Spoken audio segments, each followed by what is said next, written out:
नमस्कार प्रेक्षकांनो, तुमचं स्वागत आहे आपल्या चॅनलमध्ये. अखेर राजा अवनीचं लग्न झालं आणि दांगटांच्या घराला बाईचा आशीर्वाद मिळाला. राजा अवनी लग्न करून घरी येतात तर सगळे त्यांचं मस्त वाजत-गाजत असं स्वागत करतात. सगळेच जण खूपच आनंदात असतात. अवनीला घरात घेतल्यावर राजाचे बाबा अवनीला दागिन्यांचा डबा देतात. म्हणतात, "सूनबाई, हे तुझ्या सासूचे दागिने आहेत. आता तू याचा सांभाळ कर." अवनीला काही समजत नसतं हे काय चाललंय. तिच्या मते तर हे लग्न खोटं असतं. ती राजाकडे बघते तर राजा तिला घे म्हणून इशारा करतो. आता सगळ्याच दांगटांना खूपच आनंद झालेला असतो. राजाचे बाबा तर रडायला लागतात. म्हणतात, "सुमीचा शाप खोटा ठरला. आपल्या घराला बाईचा आशीर्वाद लागला." आणि अवनीच्या पाया पडतात.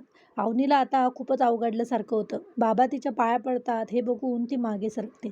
आता घरातले सगळेच ती लग्न करून त्या घरात आली म्हणून तिच्या हात जोडून आभार मानत असतात. आता खरंच दांगटांना बाईचा आशीर्वाद लाभेल का? अवनी थांबेल का त्यांच्या घरात, की ती निघून जाईल पुण्याला?